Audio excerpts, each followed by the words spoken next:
wenda mushumba hari ikindi utavuze kandi nicyo kigenzi. Abantu bose bararota, ariko bose ntabwo ariko babasha gusobanukirwa ibyo barose, kuko uribuka ko n'umwami yarose ariko agatumaho abahanga bakananirwa gusobanura inzozi yarose. Yego. Urumva hariho kurota ntusobanukirwe. Yego. Ubundi abantu bose bafite impano yo kurota bose, ariko ntabwo bagira impano yo gusobanukirwa. Gusobanura so nta Imana agishyira abantu ushobora gusobanura kugira ngo babashe gufasha wa muntu warose inzozi kugira ngo zimutabare. Yesu agumugisha. Nibyo ngibyo. Ibyo abantu bagomba kubimenya. Yabwiye Miriyamu ngo sinshobora kuvugana nawe, haba na Aroni umutambyi sinavugana nawe, tuzajya tuvuganira mu nzozi no mwiyerekwa gusa ninjoro, kandi ariko Mose we arakiranuka mu rugo rwanjye, tuvugana amaso ku maso. Yes. No kuvuga ngo iyi nzozi zitakubwiye ngo stop, n'ubuhanuzi niyerekwa ni isezerano ni directions Imana ibiguhaye. Ntekereza iki rero? Yego. Umuntu urota ukumva ibi cyane abantu baze guhamagara ugakanguka ufite ubwoba buri hejuru. Confusion bagira nimwe. Hari urota ati jye narose nabi, kumbi ntiyarose nabi. Ko niko yisobanuriye nyine. Sino abantu bakwiruka nkanuka basiga ntibagufate ngo warose nabi. Kwita kangu kuvuga uti bari banyishe. Nanditse wapfuye. Ugomba kumenya ngo narose, ariko nubwo narose iki Imana ishaka kumbwira, kuko ibiri prophetic vision and the promises of direction. So rero uciye muri Bibiliya, yego, isezerano rya kera rifite imirongo 10 ivuga ku nzozi. Imirongo 10. Abacamanza harimo inzozi imwe, mu gitabo cy'abami harimo imwe, Daniyeli 3, mu isezerano rya kera muri Matayo harimo na Korishya harimo imirongo 6 ivuga ku nzozi. Turimo turajyana. Yego. Ntabwo tuza kubona umwanya wo kubisobanura cyangwa kuhasoma hose, nta nubwo tunahasoma gihe bitonde, oya ntuhasome. Okay. Cyadutwara umwanya. Igitabo cy'Itangiriro uzahasanga Abimeleki Imana imubuza gusambanya umugore wa Sara, umugore wa Aburahamu. Ibice 27. Yakobo nawe Imana imuhamagara, ibice 28 umurongo wa 13 wa 12 na 16. Yakobo amaze kuva kwa Labani, Imana ikamusanga mu nzozi, nawe biragaragara mu Genesis 3:10. Nuvuga ngo umusanduro kera harimo abantu batatu bagiye barota, harimo na Labani w'umupagani nawe yararose, ubisanga mu Itangiriro 3:7-8. Noneho hariho Joseph, hariho Joseph na Joseph nawe ararota. Ahandi yongera kurota ukwezi, izuba n'inyenyeri. Turajyana. Turi kujyana. Igikombe cyari cyabuze barakirota. Wibuke bari mu nzozi muri gereza, umuntu wazirikaga inzoga yo kwa Farawo ararota, n'uwacuruzaga n'uwasongaga imitsima ararota. Ngibanga bakers buckets ahantu nabyo biri muri Genesis. Iwe ko yamuhanura amubwira tumva wowe uzirika inzoga ejo bazagufungura wongera uzirika inzoga, ariko wowe wabonye igikona kikuriraho imitsima ejo bazaguca umutwe. N'inzozi zabayo. Habaho Farawo kurota inka zibyibushye ndetse no kurota inyuze grain cyangwa amasaka. Urumva ko igitabo cy'isezerano rya kera mu Itangiriro harimo inshuro 10 zisobanura inzozi abantu barose. Harimo iza warning, kuburira, harimo iza promesse, amasezerano, ndetse na direction n'icyerekezo, hakabamo na prophecy, ubuhanuzi. n'ubuhanuzi. Yego. uhakana gute ko ibintu bitakabayeho? Ntabwo babyumva. Ni ukuvuga ngo mu bantu 10 iyo twihuse, ndashaka ko tuvuga no tugeze kwa muri king mu bajaje habamo abajaje ni abacamanza habamo kurota ko ba Midiyani. Yego. Kandi ntago bari bakijijwe ngo bano irobe ry'umutsima ryikaraga hejuru y'amahema, umwabwira undi ngo yewe ngo nta kindi twavuga, iyo ni inkota ya Gideyoni, y'Uwiteka na Gideyoni, ngo bituma shirika ubwoba. Abo se barasengaga. Kurota ni bimwe. Tugiye mu gitabo cy'abami king, twibuka ko harimo igitabo kimwe ni Salomo arota Imana imuha ubwenge, igitabo cya mbere cy'abami ibice 3:15. Ibyo byose byerekana uko Imana ikora. Mu gitabo cya Daniyeli harimo umuntu warose 3 nubwo batabivuga byose. Yego. Impamvu twiteminise gusobanura inzozi haba harimo n'ubuhanuzi bukomeye. Haleluya. Ubumwe bw'abera ministries bwabateguriye amasengesho y'iminsi 14 azahera ku wa kabiri w'icyumweru gitaha, avuga ngo ko dukwiye kubohoka tugasohoka mu bintu byose byari tumereye nabi. Ukwezi kwa 7, kwa 8, kwa 9, kwa 10 s'amezi yoroshye n'amezi ateye ubwoba.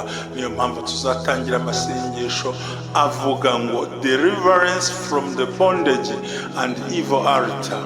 Niyo mpamvu tuzabana nawe biciye kuri Zoom ndetse n'uburyo buri live kugira ngo tubashe gusenya ibyo bicaniro cyane. Ndabararitse mwese aho muherereye, muze dusenga ayo masengesho yo kubohora, guca imigozi, kurandura karande no kwinjira mu masezerano akwiye hamwe na Revera Ntambabazi Jean Baptiste. Muhawe ikaze ku bumwe bw'abera ministries. Sidini sitorero nta nubwo rigenda kubaryo, ahubwo naho umuntu se duhurira akabohoka. Guma mu itorero ryari kubohoke, guma aho bari kubohoke, maze tugaragaza umusaruro w'ibyiza. Hallelujah. 14 days of deliverance from the bondage and evil altar ku buzima bwawe. Ngwino dukorera Imana kandi ugume mu itorero ryawe urushaho kubohoka. Mwifurije ibihe byiza, hazasenywa ibihome, indwara zizakira, abantu bazava online, umuntu wese abireba. Mwifurije umugisha w'Imana hamwe na Revera Ntambabazi Jean Baptiste. Shalom. Suje nkwifurije ikaze nanone ku bumwe bw'abera ministries, amavuta kandi agira amateka, ubuzima bugahinduka. N'ikiganiro cyane nimugoroba, ariko kandi n'amasengesho arakomeje. Iminsi 14 yo gusenya karande no kurandura ibicaniro bibi. Mwese muhawe ikaze rero, turabashimiye kandi murakoze kuba muhaba buri munsi. Amazina ni Jerry, ndagarutse ndi kumwe na Mushumba. Werewe neza?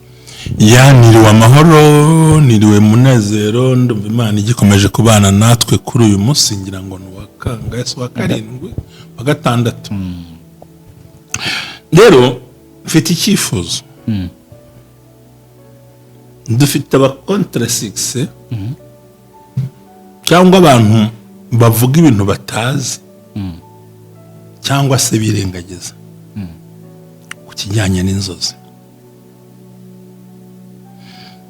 Ndumva mbere y'uko nsobanura zizaza ubutaha, ndashaka kubamenyesha icyo Bibilia yavuze ku nzozi n'inshuro byanditsemo naho byanditse. Ntabwo turi buze kuhasoma. Okay. Inzozi ni ukuri, ubwo no gukoraho urujijo. Imvugo y'Imana, ubyumva byumve, ubihimba yihane ariko abyumve. Mana turagushimye turaguhimbaje mu izina rya Yesu Kristo w'i Nazareti. Turi imbere y'ubwiza bwawe nyaguhora ku ngoma. Niwe Mana nkuru, niwe Mana itabara, niwe Mana irengera, niwe Mana ivuga, niwe Mana idusura, niwe Mana itwambika imbaraga, niwe Mana itubera mu ruhande rwose. Kandi Data, igihe cyose ukora ibitangaza, unyemerere udufashe kandi abantu bakirije mu izina rya Yesu Kristo. Urakoze mwami wacu, amen. Buriya Jerry, muri Bibilia hari ibitabo byinshi bisobanura birimo inzozi kandi bifite imbaraga. ubwo niho tugiye gusobanukirwa neza kurusha. Bibiliya igaragaza inshuro 21 mu byanditswe byera ahavuga kurota n'inzozi. Kuko inzozi ziraburira, zitanga ubuhanuzi, zitanga iyerekwa ndetse n'amasezerano ndetse na direction, icyerekezo. Kuko ibiri prophetic vision and the promises of direction. So rero uciye muri Bibiliya, yego, isezerano rya kera rifite imirongo 10 ivuga ku nzozi. imirongo 10. Abacamanza harimo inzozi imwe. Mu gitabo cy'abami harimo imwe. Daniyeli 3. Mu isezerano rya kera muri Matayo harimo na Korishya harimo imirongo 6 ivuga ku nzozi. Turimo turajyana. Yego. Ntabwo tuza kubona umwanya wo kubisobanura cyangwa kuhasoma hose. Nta nubwo tunahasoma gihe bitonde. Oya ntuhasome. Okay. Cyadutwara umwanya. Igitabo cy'Itangiriro.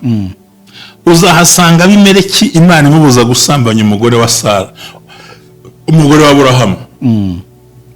Ibice 27. Yakobo nawe Imana imuhamagara, ibice 28 umurongo wa 13 wa 12 na 16. Yakobo amaze kuva kwa Labani, Imana ikamusanga mu nzozi. Nawe biragaragara mu Genesis 3:10. Nuvuga ngo umusandura kera harimo abantu 3 bagiye barota. Harimo na Labani w'umupagani nawe yararose. Ubisanga mu Itangiriro 3:7-8. Noneho hariho Joseph. Hariho Joseph na Joseph nawe ararota. Ahandi yongera kurota ukwezi, izuba n'inyenyeri. Turajyana. Turi kujyana. Igikombe cyari cyabuze barakirota. Wibuke bari mu nzozi muri gereza. Umuntu wazirikaga inzoga yo kwa Farawo ararota. N'uwacuruzaga n'uwasongaga imitsima ararota. Ngibahangaha buckets ahantu nabyo biri muri Genesis. Iwe ko yamuhanura amubwira tumva wowe uzirika inzoga ejo bazagufungura wongera uzirika inzoga. Ariko wowe wabonye igikona kikuriraho imitsima ejo bazaguca umutwe. N'inzozi zabayo. Habaho Farawo kurota inka zibyibushye ndetse no kurota inyuze grain cyangwa amasaka. Urumva ko igitabo cy'isezerano rya kera mu Itangiriro harimo inshuro 10 zisobanura inzozi abantu barose. Harimo iza warning, kuburira, harimo iza promesse, amasezerano ndetse na direction n'icyerekezo. Hakabamo na prophecy, ubuhanuzi. Yego. Uhakana gute ko ibintu bitakabayeho? Ndanwaje babyumva. Ni mvuga ngo mu 10. Iyo twihuse ndashaka ko tuvuga no tugeze kwa muri king mu bajaje habamo bajaje ni abacamanza habamo kurota ko ba Midian. Yego. Kandi ntago bari bakijijwe ngo bano irobe ry'umutsima ryikaraga hejuru y'amahema. Umwabwira undi ngo yewe ngo nta kindi twavuga, iyo ni inkota ya Gideon, y'Uwiteka na Gideon. Ngo bituma shirika ubwoba. Abo se barasengaga. Kurota ni bimwe. Tugiye mu gitabo cy'abami King, twibuka ko harimo igitabo kimwe ni Salomo arota Imana imuha ubwenge. Igitabo cya mbere cy'abami ibice 3:15. Ibyo byose byerekana uko Imana ikora. Mu gitabo cya Daniyeli harimo umuntu warose 3 nubwo batabivuga byose. Yego. Hari Nebukadineza umwami ukomeye yarose igishushanyo kirekire gisobanura uko ubwami bw'isi buzamera, aho uyu munsi tugeze ku mano n'iki n'ibitaka. Nebukadineza yongera kurota igiti ahita kigwamo. Daniyeli nawe arota abona inyamaswa nyine ziteye ubwoba. Igitabo cyo kwa Daniyeli.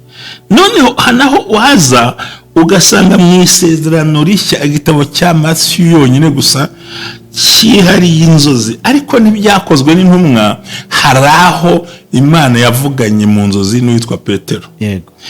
Ni ukuvuga ngo ahantu hambere igice cya 20 Imana yemeza neza ko akwiye gutwara Mariya umugore we. Imana ibwiye Yosefu ko akwiye guhungisha umwana na nyina ibice 13. Imana yongera kubonekera uwitwa Yosefu kugarura umwana mu Isiraheli.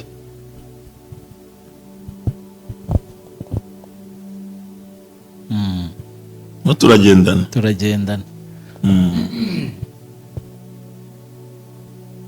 N'Imana imuburira Yosefu ko ntakora, hanyuma ahantu hamwe 20 umugore wa Pilato aza kurota ibintu ninjoro bwati nyamara ibintu nabonye nabyitegereje uriya mugabo n'umukiranutsi umureke. Yego. N'ahandi yarose amubwira ati ntimumukoreho. Urumva abantu bicara bagakritika ibintu ngo ntago tubizi, ngo byavuye hehe, ngo abantu babikura hehe. Oya, ngiyi Bibilia inzozi Imana izi ngo Petero asaga nk'urota. Turagendana. Rero iyo tukubwira imbaraga z'inzozi, icyambere ni ukwihuza n'Imana kugira inama, ubuhanuzi niyerekwa, amasezerano n'icyerekezo ugomba kujyamo. Rero ntabwo abantu bose ariko muzahanurirwa. Ya. Kandi inzozi zikubiyemo ibyo bintu byose. Bikubiyemo. Mbisubiremo byumve. Primary receiving of divine warnings, prophetic visions or promises of direction. Harimo vision. Cyambere ni ugusengera n'ubwo cyo bita ngo divine warning, kugirwa inama n'Uwiteka. Haba ubuhanuzi niyerekwa n'isezerano n'icyerekezo. Turajyana. Niyo mpamvu ngiye gukomereza ku nzozi, hagiye tuzibabwira bakabyumva nuko bimeze, nakabishoje twakanasomye hari, ariko nagira ngo nereke abantu. Inzozi ni ubuhanuzi, inzozi ni ubujyanama, inzozi ni imbaraga zawe, inzozi ni zo wowe. Wenda mushomba hari ikindi utavuze kandi nicyo kigenzi. Abantu bose bararota, ariko bose ntabwo ariko babasha gusobanukirwa ibyo barose, kuko uribuka ko n'umwami yarose ariko agatumaho abahanga bakananirwa gusobanura inzozi yarose. Yego. Urumva hariho kurota ntusobanukirwe. Yego. Abundi abantu bose bafite impano yo kurota bose, ariko ntabwo bagira impano yo gusobanukirwa. Gusobanura nta Imana agishyira abantu ushobora gusobanura kugira ngo babashe gufasha wa muntu warose inzozi kugira ngo zimutabare. Yesu agumugisha. Ibyo abantu bagomba kubimenya. Yabwiye Miriyamu ngo sinshobora kuvugana nawe, haba na Aroni umutambyi sinavugana nawe, tuzajya tuvuganira mu nzozi n'umwiyerekwa gusa ninjoro, kandi ariko Mose we arakiranuka mu rugo rwanjye, tuvugana amaso ku maso. Yes. No kuvuga ngo iyi nzozi zitakubwiye ngo stop, n'ubuhanuzi niyerekwa, ni isezerano, ni directions Imana ibiguhaye. Ntekereza iki rero? Yego. Umuntu urota ukumva cyane cyane abantu baze guhamagara ugakanguka ufite ubwoba buri hejuru, confusion bagira nimwe. Hari urota ati jye narose nabi, kumbi ntiyarose nabi, ko niko yisobanuriye nyine. Sino abantu bakwiruka nkanuka basiga ntibagufate ngo warose nabi, kahita ukanguka uvuga uti bari banyishe, nanditse wapfuye. Ugomba kumenya ngo narose, ariko nubwo narose iki? Imana ishaka kumbwira iki? Aba bantu ndabasabye bambabarire baze tubasengera Imana. Yego. Muntu urota urya, muntu urota ukuka amenyo, muntu urota baguca indasa warose indasago waciwe indasago, muntu urota ubona wirukanwa n'ibisimba, muntu ubona twirukanwa n'ababyeyi bawe, muntu ubona inzoka yaje hagati yawe n'umugore wawe cyangwa mu buriri cyangwa mu nzu, muntu ukabona haje, muntu urota ubona injangwe y'umukara, muntu urota uri muri ibyo kurya ibyo ari byo byose, muntu urota bagutaye mu mwobo, muntu urota waguye mu byondo byinshi bikwanduza, ndagusaba ngo wegere tugufashe gusenga Imana, kuko uriho karande mbi nta kintu wabasha kugeraho. Uwo nguwo asa na wundi warose imodoka yamupfiriyeho, wa wundi warose yataye portemoni, wa wundi warose atakaza ya mahirwe kuba uri wenyine wigunze, wa muntu waburiye mu ishyamba. Rero biragusaba ko wemera tugasengana, tukakubwira ngo bohoka, kandi ukamenya amahame, ukamenya amahame yo gukora ibyo bintu. Yego. Imana ibaha umugisha rero, kuko rimwe na rimwe Imana ikubwira, nongere mbisubiremo, ntabwo inzozi ikubwira ari ibyahise, ikubwira ibiri present, ibiri kuba ako kanya, cyangwa ibizaba ejo, cyangwa ibizaba ikindi gihe. Yego. Kuko twamaze kubona ko ni ubuhanuzi, cya mbere ni connection divine, kwihuza n'Imana, kabiri ni ubuhanuzi n'iyerekwa, gatatu ni amasezerano na direction, n'icyerekezo. rwose umuntu akura ibiryo arakuroze, senga, menya imbaraga, ngo ngiye nkumva nkashaka kurya, ngo iyo fi niryoheye, ndaza kubisobanura nyuma. Ibintu biri sweet, biri delicious food, Yego, mu nzozi. Ntabwo bivuze ko ari bizima, cyangwa se usanzwe ukunda. No. Delicious, tasting, ahubwo sobanukirwa kukiyanga buri ibiryoshye mu nzozi, cyambere kurya ni kukiyanga buri ibiryoshye, nta kindi arimo aragushukisha amarangamutima yawe kugira ngo akurangize, agukure mu isi wisange ahantu habi. Niyo mpamvu rero muvandimwe, urota usambana, urota baguca indasago, urota uri mu cyaro, urota uhinga, urota urya mu nzozi, urota ibisimba bikwirukankana, urota uwo muziranya kwirukankana, ndagusaba ngo ugere hafi uhamagare. Nimero ni 0788255028, uhamagare tugusengera Imana, twirukane izo mbaraga mbi, ko ntabwo watera imbere, nta kintu wageraho, nta kintu wabona mu gihe cyose ugihanganye n'iyo myuka mibi imeze uko nguko. Shalom.